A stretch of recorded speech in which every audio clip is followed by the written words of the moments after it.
The season is coming up. How are you feeling about this final year here at the stadium? Well, we'll be back. They'll be back in McGuirk plans down the road, but very excited about 2011. It's our last year in the CAA, and that's really what the focus has been all preseason long, and making sure we go out on top. That's what I meant. Anybody? Coach, obviously you guys have got a lot to prepare for this season. You've been talking all throughout the early portions of camp. Right now, this season is your focus. How difficult is that to kind of keep that focus for the entire team? Well, it's really our senior leadership has done a great job so far in the winter, through the spring, through the summer now, in this preseason. We've had a great camp so far. Seniors have done a great job keeping the young guys focused. We have a lot of young guys on the team. About 40% of the roster is brand new here. So they've had the pressure on them to keep these guys up to date and up to speed, and they've done a great job so far. So the focus has been great. They're really just focused on 2011 and getting the CAA done.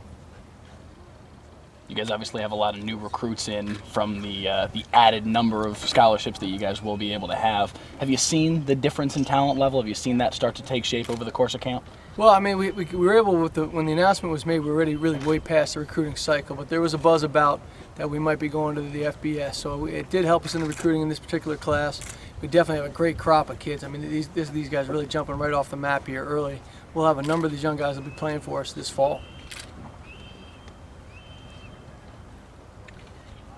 Coach, yes. What can the UMass community and local areas expect to see out of the 2011 UMass Minutemen football squad?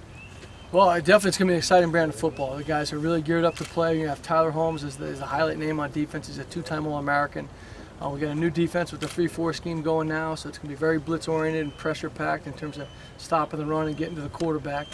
So that's the same style of football you've seen in the past. It's going to be more of that and that much more aggressive. We have great speed on defense right now, playing very well in this preseason, and we're looking forward to starting in Holy Cross. Offensively, it's going to run through John Hernandez. Our tailback, all-league tailback, is a great player for us, and he's back for his senior season. You have Emilio Guanago at the tight end, Tally outside wide.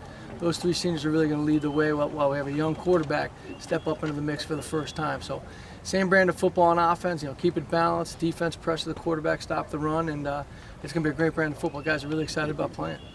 Now, Coach, I know some business owners in the area, especially restaurant owners, bar owners, are a little sad that the crowds are going to be going down to Foxborough not this year, but the following year. What do you have to say to those people who are fearing that they may lose out on some business?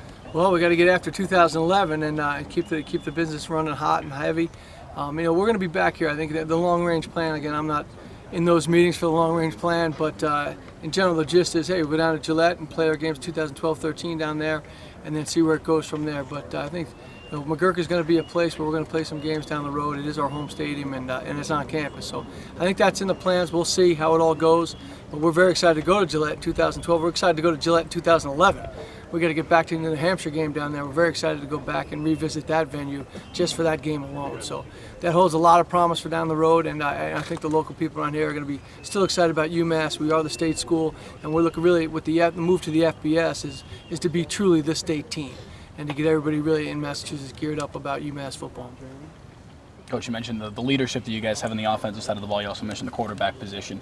Do you have a quarterback yet, or is that still very much open? No, we're still competing. Actually, we have a scrimmage later on today. Unfortunately, it'll be a close scrimmage for you guys, but yeah, that'll be a great live venue for us to see who's really stepping up to the mic. But the guys have really, after week one, a little bit, hey, we got to get going here, guys. And as the rest of the team is moving along at a pretty good clip, the quarterbacks in week two really responded and have really made great strides. So excited about their progress, and we need to have that kind of progress in order to keep the balance we want on offense and control the tempo of the game. Coach, I know you had kind of two really proven running backs last year with Griffin and Hernandez. Is pretty much Hernandez going to be your feature back, or is there anyone else coming up the ranks that's going to get some significant carries? Yeah, I think you're going to think Hernandez is going to be the feature back, but we do have a couple backs that really stepped up this preseason in particular, in Jamar Smith, who's been waiting in the wings, and also Alan Williams. Those guys have had an outstanding preseason camp for us, and they'll be able to take some of the load off of John. But when you watch John Hernandez run around in practice, he's already been our MVP of I think 3 or 4 or 5 times in our practices. He's that kind of player. We want to get him the ball. So John's going to carry the load, but I think we got some 2 quality guys that are going to step up and be able to take some of the heat off. You mentioned Smith. Was he the one you guys were kind of excited about last year when he was a freshman as well? Yeah, absolutely. Same guy. Yeah. Same guy back. And because we brought Griffin in late with the whole Northeastern situation, when they decided to drop football, and we were able to get John Griffin here, who was a first-team All-League tailback. That enabled us to really get Jamar another year under the belt and get him acclimated to the situation, and he's ready to go, I believe, now. We'll see, certainly, but he'll get his shot, absolutely. Yep. Coach, you talked a little bit about the last season in McGuirk Stadium. What does it do for the team to have this place, almost at capacity and the energy levels just as high as they could be at a home game? Well, I'll tell you, our home crowds have been outstanding. I think we're averaging over 13,000, and when we play the night games, we're just about filling the place with 17 plus. So those crowds are tremendous. Our guys feed off that energy. They're going to feed off that energy down at Gillette as well. But in this stadium here in McGuirk, our guys love it. Turn the lights on at night. And when we play Rhode Island that first game, we're expecting a packed house to root the guys on, and the guys have worked hard enough to deserve that. But they also feed off it, and we're looking for a big-time crowd. You feel good about the progress? I really am. Very excited about the tempo of practice we've had day in and day out has been as good as it's ever been. And again, I think that goes to the senior leadership, Holmes and Ignagu, and the rest of the senior group. It's a real quality group.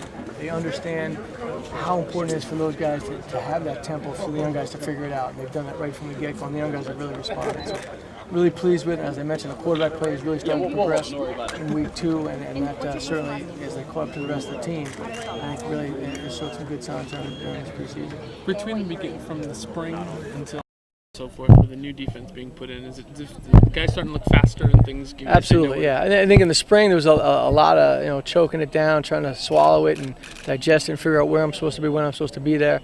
But then right in the fall, we took the progression from the spring through the fall, which is really what you're looking for. And that's because the guys stayed on top of it. They did a lot of working out on their own, going through the calls and such, so that when they come out here with all the blitz package and the base stuff, they've been right on point from the get-go, with Tyler Holmes and then Perry McIntyre on the inside, DJ Adeoba, and on the outside along with Courtney Jackson, who's made a great transition from DN to that whip backer position. And then Darren Thelen in the secondary, in that quarterback position in the secondary, he's really set the guys straight, got them comfortable in the defense, and they're really getting it. Was it a difficult decision to go to the 3? How difficult was it to go to the 3-4 from what you were used to? Well, it was more a case of having an opportunity to bring Frank Vercucci back into UMass. He's a young man that I've known for a number of years, and I like his style of how he goes about his business. Very professional. And so I figured that'd be a good match for what we've got going on here. He knows UMass. He'd been at UMass. And the 3-4 certainly is a package that gives you that kind of multiple sets that you can use that we had, I thought, the personnel that fit those sets. So I thought it was a perfect match. Having basically your whole secondary back, that's got to help, I would think, in the 3-4 with the big switch. Absolutely, yeah. I think with just about everybody being back on defense, and my line's been that we were young last year on defense, and now we're young again, but with experience. All these guys have played as redshirt freshmen, now they're sophomores.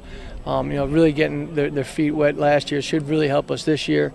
It remains to be seen, but I'm really excited about their progress in the preseason as well as through the spring. So I think they're taking the strides necessary, and now it's time to play like veterans. Who are some of the guys on defense that weren't regulars last year that have pushed their way into being regular contributors? Well, just about, I don't know how many were true starters last year, but they all played last year. Right. So Darren Thelen was a regular, he's played in. Antoine Tharp earned a job at corner and played in. Mike Lee earned a job at corner and ended up playing there. So a lot of guys earned positions in the course of the year. Not many were starters at the outset. You get a guy on the defensive line, Kevin Byrne, who missed a bunch last year. He's worked his way right back in the mix. Chaz Thompson was hurt a bunch last year. So we don't have too many guys that actually started and played throughout the whole year, but definitely had roles last year. Potvin, played a lot, started some games, but there wasn't a 1 game to 11 game starter. So but they all played.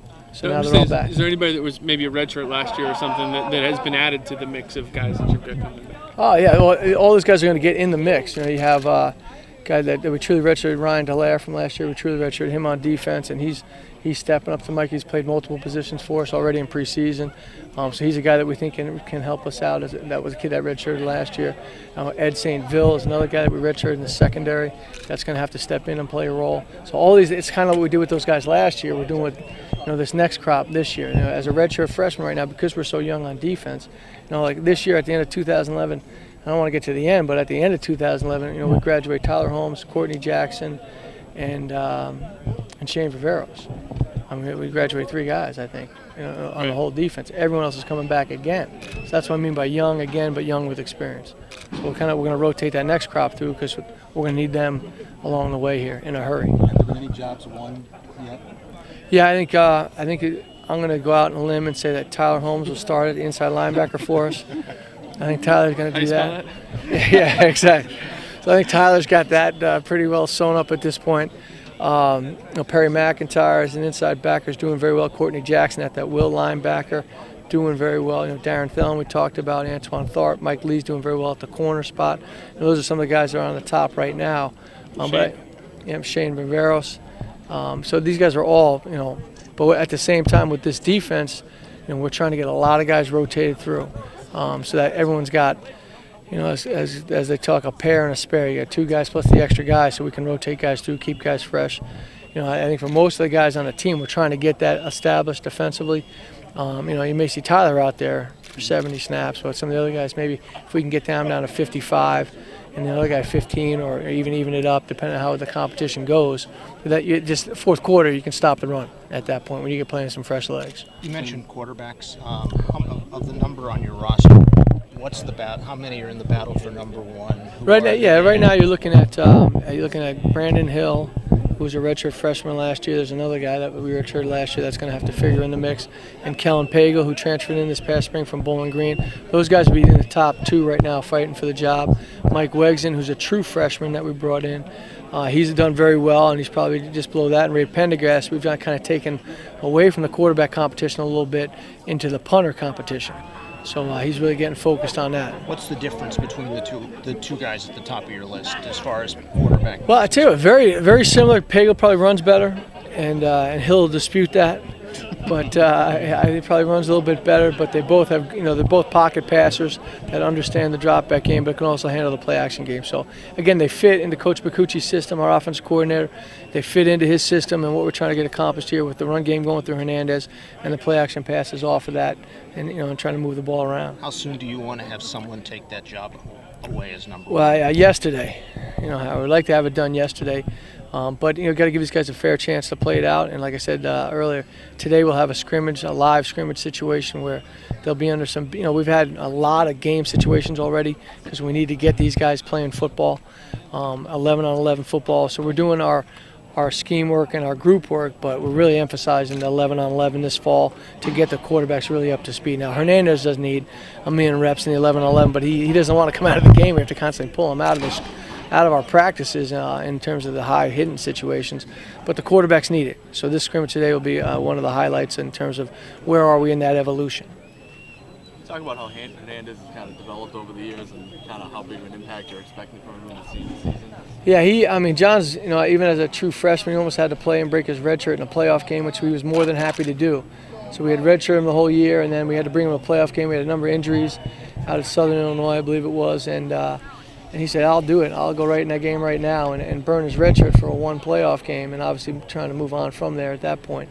But that's the kind of kid he is. He's a blue-collar kid, just loves the game of football. He understands football, and he's just gotten better and better each year. Last year we brought Griffin in because we could, and why wouldn't you? And so we were able to get both guys a lot of carries, both almost rushed for 1,000 each. But this year John's, he's got to truly take the load, and we think he can certainly handle it. Running, catching the ball, blitz pickup, he's excellent at all. And he's, like I said earlier, his practices have been outstanding. He's won MVP jerseys multiple times. He had what we call the money shirt, which is 3 MVPs in a row, which is almost unheard of. So really plays at a high level. And the young guys look up and say, wow, that's how it's done. And it sets the tone. Kevin, has the change to 3-4 led to any guys switching positions, or is it just a nominal thing? Like Jackson, for example, has been listed as a defensive end or speed rusher, now an outside linebacker. Veros has been a DB or a monster back, and now moving up to linebacker. Is that just more of a name thing, or is it an actual scheme thing? No, that's a scheme thing. That's a different deal for both guys. That's a change of scenery, a change of technique, and where they need to be when they need to be there. That's definitely different for those guys. Some of the interior guys, it's a gap switch. The backers, maybe it's a gap switch and maybe a little bit more inside-outside.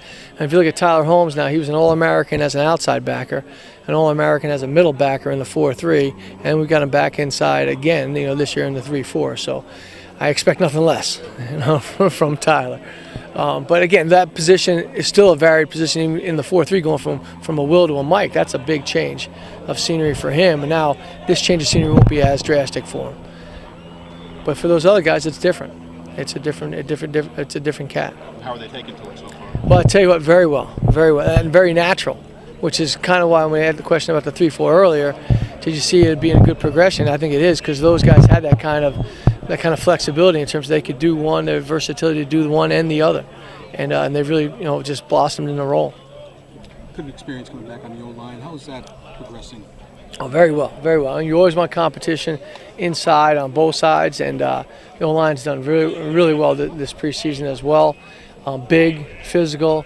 For new guys that are coming, Anthony Dima was the transfer from Hofstra when they dropped football, and he was a redshirt freshman last year. Might have got a couple snaps last year, but he's really trying to figure into the mix right now, playing well. Josh Amuda is going to be a 4-year starter for us. Quentin Sales is back, for his true second year. Again, he was one of those young guys that played some last year when Ein was hurt, and then had to finish out the year for us. Now he's back, and so again, a seasoned guy, although not a full-time starter the year before. You got Nick Speller's back. And he was a little banged up, but he's healthy now, so we're excited about him getting him full going. And on the right side, Stefan Milhelm. I mean, wow, he's having a great preseason, and a guy that we're really going to have to count on. And he's going to be this will be his 3rd year starting, I believe. He'll end up as a 4-year starter for us. So again, a lot of young, a lot of experience. But like I said, those guys are back. Brian Ostadowski's back, our senior as well. So good depth there, I think, across the board. Guys that can play.